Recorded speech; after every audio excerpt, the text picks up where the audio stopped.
Greetings. Welcome back to my channel, Ham Radio GMRS Test and Review. My name is Dave. My call sign is N8DAV, and the motto for my channel is one test is worth 1,000 expert opinions. Today I'm going to change it up here a little bit, and today is not about testing or review. Today is about discussing a new article that's come out from National Communications Magazine. I do have a subscription to it, and I suggest all of you, if you're interested in any type of radio scanning communications of any sort, that you check them out on the internet. And if you like them, you can get a fairly inexpensive subscription to their magazine. It's just an online magazine. You don't get any paper. By the way, if you hear anything weird in the background, it's because I'm having my kitchen remodeled. Today's the first day, and today's demo day. So anyway, I'm going to try and get this done without too much interruptions and too much background noise. Okay. All right. So they wrote an article that's called GMRS and FRS. VHF low-band petitioners send new request to the FCC. So about a year or so ago, these petitioners sent a request to the FCC to add some low band or HF band VHF frequencies to the GMRS band.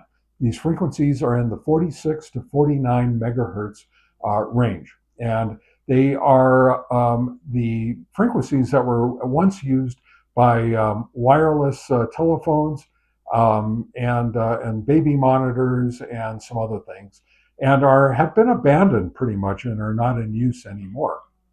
So the summary of this article basically is this. A proposal sent to the FCC last year to use long-range radio frequencies for the general mobile and family radio services has been modified and sent to the FCC again as a result of a rule change made late last year. Now, there is a rule change. Remember, the FCC went through and just did this whole thing called delete, where they deleted a whole bunch of things and changed a whole bunch of rules for ham radio and GMRS and FRS. So this is something that they have done, and because of one of the rule changes, the petitioners for the low range or low frequency additions to the GMRS have repetitioned the FCC, narrowed down the request in hopes that it will help the FCC push forward in getting this petition pushed through. So to read some more of the article, a plan to add multiple VHF low-band channels for general mobile radio service users, as well as the family radio service users, has gained some momentum this week with a new request sent to the FCC. Based on action taken by the FCC at the end of last year, the new request focuses on that rule change in an effort to get the agency to move forward. Details on the new request and change in the proposal are included in the report that's on their website. So I suggest you go out to their website. I will put a link to this article on their website in the description of this video, so you can just click right on it. If you like this video, please consider liking it and subscribing to my channel. I would really appreciate your consideration in that respect. And if you want to see more of my content, please click on the bell icon so you'll be notified as soon as I put out something new, which I do usually approximately twice a week. All right. Thank you very much again for your consideration. I appreciate it. Okay. And again, getting back into the article, it says, you might recall our report from July of 2025 in which the FCC was petitioned to reallocate a number of underutilized VHF low-band frequencies in the 30, 34, 46, 49, and 50 megahertz band for use by GMRS licensees and FRS users. A new petition following up on that request was submitted to the FCC on Tuesday by REACT, the radio organization, as well as its officers. It goes through who the people are. I'm not going to mention their names here. One set of targeted frequencies included use by cordless telephone, the 46 and 49 megahertz band, which have fallen out of use in favor of digital models in the 900 megahertz and 5.8 gigahertz bands. It has been several decades since the cordless phones have been manufactured for the 46 and 49 megahertz segment. Some of the 49 megahertz frequencies has also been used for low-powered, unlicensed walkie-talkies, again, no longer being manufactured, and baby monitors, which have moved to higher frequencies, such as the 900 megahertz, 2.8, and 5.8 gigahertz. Apparently, as part of the federal government's delete, delete, delete initiative, the FCC deleted Part 15 rules for 46 and 49 megahertz cordless phones with the adoption of a direct final rule on December 18, 2025. The rule deleting the old cordless phone regulations goes into effect on March 27th of this year, 2026. Because of this action, National Capital Communications filed comments and a new petition for rulemaking, stating that the FCC has taken the first step in reallocating these 46 and 49 megahertz cordless phone frequencies for GMRS use. They asked that a rulemaking number be assigned to their petition shortly after March 27th, when the old cordless phone frequencies are deleted from FCC Part 15. Then they go on to actually go through. Now, you know, GMRS and FRS frequencies are actually channelized. So you have to use the actual frequencies based on their assigned channel. And they assign 10 additional channels for GMRS and 5 additional channels for FRS use. And they put them in the article. I'm not going to go through them all. On April 25th, 2025, National Capital Communications submitted the original petition asking the FCC to reallocate the VHF low cordless frequency shared with low-power walkie-talkie remote control toys, room monitors. In that petition, the group also asked the FCC to reallocate the VHF low-band paging channels, which have been abandoned for frequencies in higher VHF and UHF bands. The new petition, however, suggests to the FCC that the 3 elements of their original request, reallocating 46, 49 megahertz cordless phone channels for GMRS, and reallocating 49 megahertz walkie-talkie and baby monitor frequencies for FRS, and reallocating abandoned VHF low paging channels for GMRS might prove overwhelming for the Commission. Their comment to the FCC says that because the underutilized and abandoned paging channels at 35 and 43 megahertz would need to be reallocated, it is possible delay getting the former cordless phone channels on the air for GMRS and FRS use. The 2 requests being advanced this week are for just 10 GMRS frequency pairs and 5 FRS channels. Now, I think what they've done is, based on that rule that was deleted during the FCC delete, delete, delete, they are now narrowing down the original petition into a new petition calling for and already channelizing for the FCC, so they don't have to do anything really except for approve or not approve. It just made it so easy.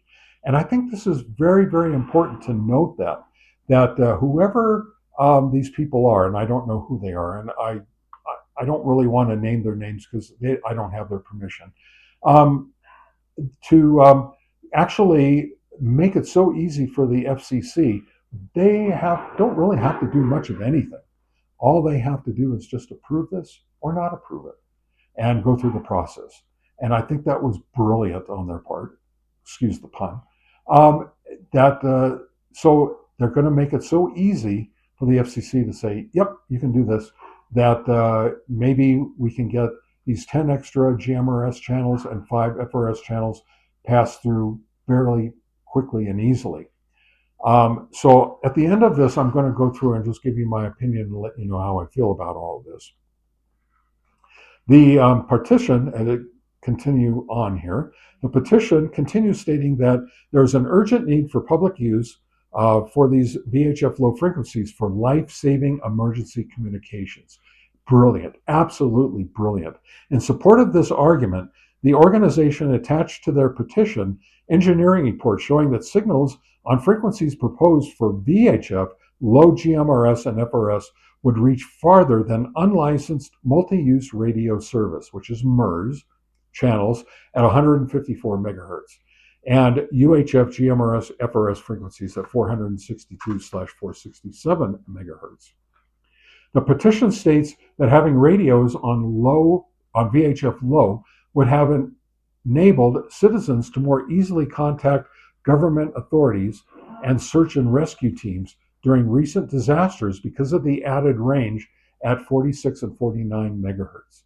The organization requests that the FCC assign a rulemaking number to the petition so that the FCC can receive comments on the proposal and decide merits. While there were 25 cordless phone frequencies on VHF low band, the petition only requests allocating 10 of those channel pairs because the other 15 frequencies are licensed to almost 300 two-way radio users across the United States. So in other words, the FCC doesn't have to worry about interference with all those other users at this time. So they're just suggesting the 10 GMRS and 5 FRS frequencies that are already have been unallocated to be reallocated to GMRS. And they even, like I said, set up the channel numbers already for them. Just brilliant, absolutely brilliant. Power outputs for the new VHF hobby radio service would be 2 watts for FRS, use on the 49 megahertz channels, which of course there's 5 of them, and 100 watts for mobiles, handhelds, repeaters, and base stations on 49 and 46 megahertz. Note, the proposal for the original requested 35 and 43 megahertz paging channels called for power outputs of up to 300 watts. That might be a push for the FCC. So, once again, back down to 100 watts. And by the way, I'll give you my opinion at the very end. National Capital Communications is already experimenting with the VHF low band repeaters and radios. They are licensed for a network of VHF low band repeaters and frequencies with sites in Virginia, Maryland, Pennsylvania, ranging from 31 to 48 megahertz.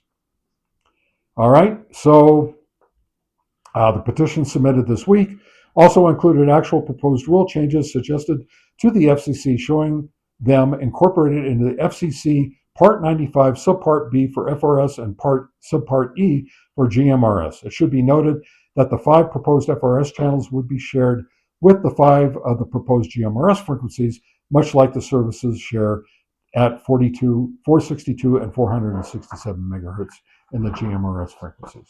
All right, that's the whole article.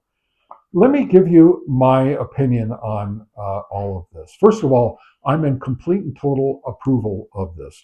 I don't know about most of you, but I live in a small town here in northern Arizona called Flagstaff.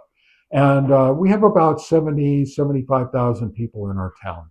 And that, I believe, also includes when school is in session, and we have a lot of students here. So it's actually a little bit smaller when school is not in session.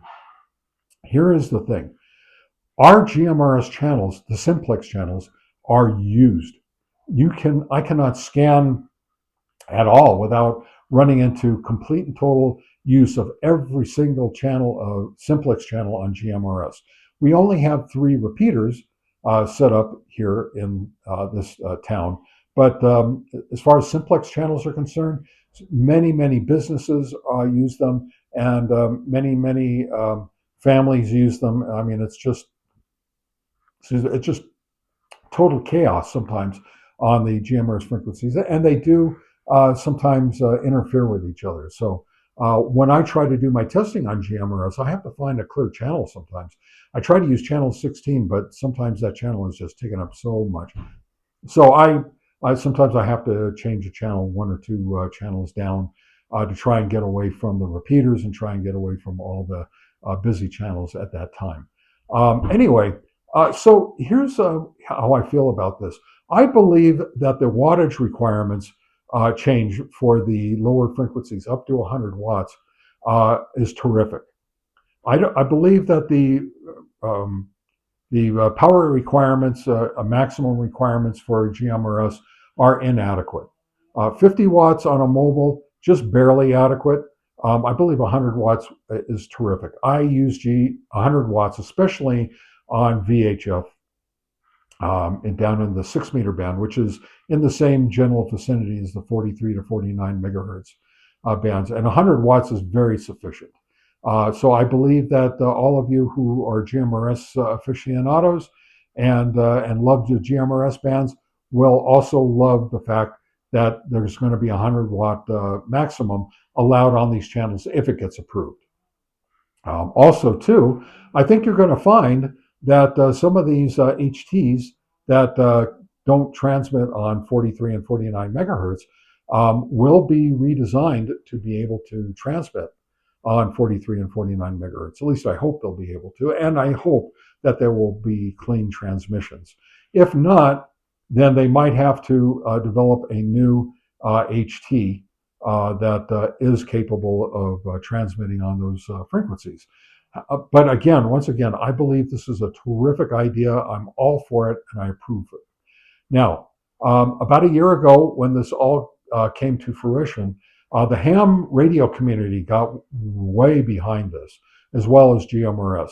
And the ham radio community put out all over the internet links to click to be able to send our comments to the FCC. And thousands and thousands and thousands of people sent their comments to the FCC. And the FCC has got to at least take into consideration all those comments. So I assume that the ham radio community will follow up again on this and do the same thing. It's very nice to see the ham radio community supporting the GMRS community in this way. I completely agree with this. And by the way, for those of you who are not familiar with the low GMRS frequencies, you can also, it's very rare, but the propagation sometimes comes in on those frequencies, and you can transmit and receive a whole lot farther, especially with 100 watts, than you probably ever imagined.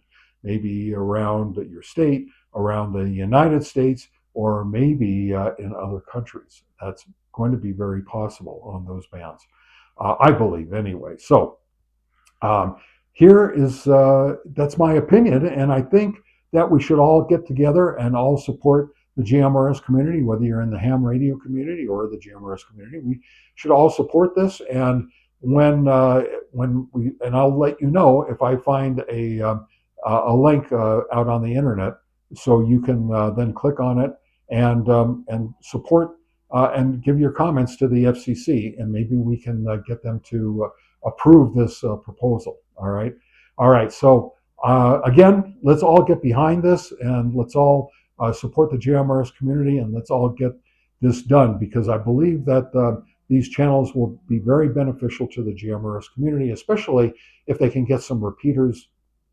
and some other things set up on these lower frequencies, and especially at 100 watts. All right, very good. Thank you very much for listening to this video, and if you like my content, please consider liking this video and subscribing to my channel. And if you want to see more of this type of content, please click on the bell icon so you'll be notified every time I do any of this sort of content, and you'll be the first to be notified. All right, very good. Thank you so much. I really appreciate your support. This is Dave with Ham Radio GMRS Test and Review, saying 73 and so long.